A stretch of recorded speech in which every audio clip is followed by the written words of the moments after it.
My shout out today goes to a channel named Wherein. He's another channel that isn't well known for his playing as much as his social commentary, and with good reason. He makes compelling videos on controversial topics, and I really admire his ability to say it how it is. His script writing is also excellent, and he's actually taught me a few words and phrases that I've been using in my videos. Generally, he's quite a similar channel to the likes of mine, but focuses far more on community commentary and big community issues, as well as a little bit of gameplay on the side. So go and check him out before the video begins and help him get past 1,000 subs, as he's pretty close. Top story. Yesterday, on Twitter, RobTop uploaded another one of his puzzle previews for the song that will be featured in the next update's new level. He's had a history of doing this, when he teased Theory of Everything 2, Deadlocked and Fingerdash's songs shortly before the update. But this has received far more hype than ever due to the excitement around 2.1 and the lengthy waiting time we've had to endure.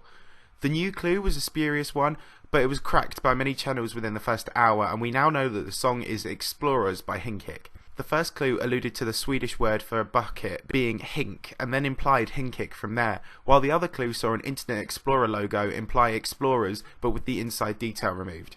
Hinkik is a famous EDM artist, most notable in the GD community for composing the song Time Leaper, which was the theme to Falling Up by Crazy Man 50 and a community favourite song for a long time. Explorers is a good choice in my opinion. It has a very ominous drop that will help set up some quite complex and well synced gameplay at the drop. On top of this story, there was a scare earlier when a fake RobTop account on Twitter claimed that 2.2 was cancelled and the Geometry Dash was being discontinued indefinitely for serious personal issues in RobTop's life. This created some hysteria before people realised that the Twitter out had an extra E in the word games, and RobTop still hasn't said anything of the sort. Regardless of this, I'm sure this won't stop the likes of Guitar Hero Styles, Mika and Zerote from being like, El dasta diametra si cancela para siempre. Also in the news. Paracosm, an Extreme 9 Circles demon by GB Virus and the Real Sneaky, has been verified by EndLevel in a surprising change in verifier. You may remember on the last G News I reported that Sunix would be verifying this, and he got 36%. Well, after this, EndLevel started practicing the level while Sunix wasn't, and very quickly made it to the final buffer sequence, completing the extreme wave part. Soon after, he verified it out of nowhere and was told to upload it, and so now Paracosm is out, verified by EndLevel as opposed to Sunix. Sunix hasn't shown much bother on this topic, and has returned to continue finishing the top 50, of which he only has a few levels left, to a list which now contains only extreme demons and no insane demons. Paracosm was having its difficulty speculated a few days ago, with EndLevel saying it could be around top 10 difficulty. However, many are now saying top 5, potentially in the mix with Erebus and Yetagarasu, and some have even gone as far as to suggest it's among the top 3, among Sonic Wave, Plasma Pulse Finale and Gamma. As a result, EndLevel is now calling this his hardest demon, and so where it will place when rated will be extremely interesting to see. This level kind of reminds me of Bausche Vortex, which did the same thing this time last year, a new look 9 Circles level that goes into the top 5 to prove that 9 Circles levels still have a place in the contemporary community for extreme demons. Paracosm is out now and you should go and play it. In other news.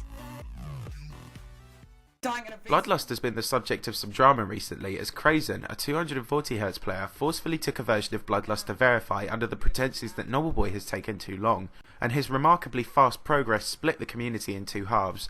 On the one side, many were defending Knobbelboy, claiming Crazen was just a level stealer and was doing it for fame. On the other side, many were saying Knobbelboy has taken far too long and that Bloodlust has had its day and there's no excuse anymore, especially given how fast Crazen progressed on the level. Many of Crazen's streams were incredibly dicey, with even big players such as Trusta and Sagaesta coming in to cast their opinions.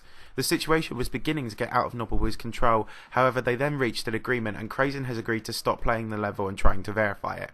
Knobbelboy has now admitted that it's taken far too long and that he will end it soon. He's returned to streaming Bloodlust now, so hopefully this dicey situation will be just the kick back into life the stale legendary demon needs in order to regain stature amid a flurry of new harder levels on the horizon. Instinct, the third and final chapter in the trilogy of Pokemon team named levels that featured Valor on Mystic, has been previewed on his channel by EndLevel. As expected, it is a Yelooh themed demon that already looks incredibly hard. This time it will be hosted by EndLevel and is expected to be top 5 difficulty when released. However, there was an unusual and unfair situation that arose from the footage being uploaded, when out of nowhere both EndLevel and Alan were copyright striked by YouTube for unknown reasons. After reading into the situation, it turned out a channel named CS Pixel created an unofficial sequel of his own named Instinct and threatened to strike down any videos that were similar, including the official sequel. Many didn't believe this could be possible and dismissed it, but somehow he managed to strike both Alan and EndLevel under filing a copyright strike. How the hell YouTube allowed this, or were tricked into this, no one is sure. However, EndLevel made a public appeal for big channels to get involved with the situation, and CS Pixel deleted his account, meaning the wrongful strikes could no longer be removed, as the claimant no longer existed to repeal them. This caused many of the Instinct participants to become extremely angry. However, CS Pixel returned under a new alias and talked the situation through with the likes of Crazy50, among others, and eventually emailed YouTube confessing what he'd done. As a result, the strikes have now been removed and EndLevel's video has now been restored. How on earth this was able to creep through YouTube's notice is beyond me, but hopefully now this is resolved and we've heard the last of this drama as we look forward to a great looking new Extreme Demon level to complete a popular trilogy. DJ Nate released another new song recently, a VIP mix of Clubstep, one of his most popular songs and a huge song within the GD community. Many artists have released VIP mixes of their previous songs in the past, most notably Nightkiller, who did a VIP mix of his song Classical. This is DJ Nate's first VIP remix of one of his songs, and it's a pretty good track to be fair, ditching the old 8-bit theme the original had but keeping the renowned Clubstep melody. The song's been out for about 5 days and only has about 15,000 views, so you should go and check it out. Upcoming level news. A long-term quietly brilliant Extreme Demon named Delta Interface by Platnu is drawing ever closer to being verified on account of a fresh surge of activity from its verifier, Yelooh. Delta Interface is a level by Platnu with a very sterile and well-crafted technology theme that was actually an entry to my creator contest last year, if anyone remembers that absolute shambles of a contest. However, after placing third and moving on, Platnu optimised the level and put it out for a public verifier. There were rumours that the now all but forgotten inactive German player Quantum was going to verify it, but these rumours never materialised. About 7 months ago, a player named Yelooh picked up the level and made decent progress, but it was still far from being inbound and being hyped up. However, about 2 months ago, Yelooh returned to the level, and about 4 days ago he got 82%, which is incredibly close given the final 10% or so is auto. Delta Interface is similar in style to Orochi, a huge new upcoming Extreme Demon by the same creator, so if you like that level and want more of Platnu's style before the estimated years it will take for Orochi to be verified, then keep your eyes peeled for this level as Yelooh is super close now. Temperum recently previewed a new level on his channel that is an Extreme Demon by Xana83 named Antares, named after one of the largest and most luminous known stars, Antares A. Aside from the astronomical connotations this level has, Temperum has claimed it is extremely difficult with some ridiculous timings. As it is now finished and he is verifying it, he said he will try to balance it to be difficult enough to be the #1 demon. It will be his biggest challenge yet, so let's hope he can realise this and make the level a reality.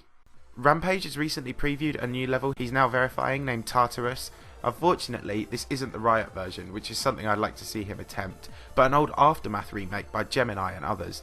It was originally set to be verified by Moog, but it now seems as if Rampage will be the one to verify it. While this remake looks, and obviously will be, much harder than the original, Rampage has beaten much tougher stuff in the past, so this shouldn't take him too long.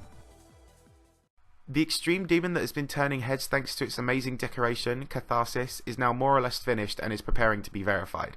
Catharsis is a colourful, space and abstract themed Extreme Demon that gained some notoriety for being so similar to Woodkid. However, it is now its own level and is simply a stunning visual masterpiece that currently stands to be the #1 demon. It will be verified by either BoldStep or Metaman Z, and the creators were originally looking to have it done by the end of February, so if not that early, we still hopefully won't have to wait long for this. Top 50 news. There's been quite a lot of significant stuff going on in the top 50 and top 100 this week, including one symbolic happening that really lends perspective to how ridiculously off the charts GD difficulty is getting, and that is that the top 50 is now comprised completely of Extreme Demons, with no insane demons left. Compare this to the days of 1.9 when only 2 or 3 Extreme Demons were on the list, and the number 40 entry was in fact a hard demon and nothing more. It really boggles the mind.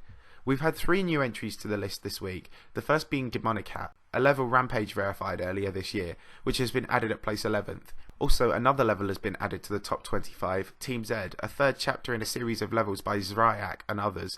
This has also been added at place 23rd, initially above Hatred, but then the Sagayesta Extreme Timing Demon has had its place raised once again to just behind Black Blizzard. This sees Bloodbath fall into the bottom half of the top 50. Towards the bottom of the list we have a fascinating new entry. Unnerved Fexty by Spectro, a level that caused controversy for years, has finally been re-rated on account of its recent new victors, including Diamond Splash, but the Skyjacks version that was legitimately verified has been rated, so Spectro still may feel unhappy about that. It heads up at 45th, which is now below the Hell Factory by Team N2. You'll recall if you follow the list that the Hell Factory was on the verge of falling out altogether, but it has been raised several places to just behind Aftermath, leaving the likes of Twisted Tranquility and Redwell Rebirth to edge ever closer to the drop. Something interesting to note is that the Flawless, a straight-flying extreme demon by Ryan and others, which was verified by Truster, has been demoted and now sits at 51st place. The new number 100 is Wonder of Thought, something that ironically kept being restored to the top 50 for a very long time before finally receiving a massive place drop.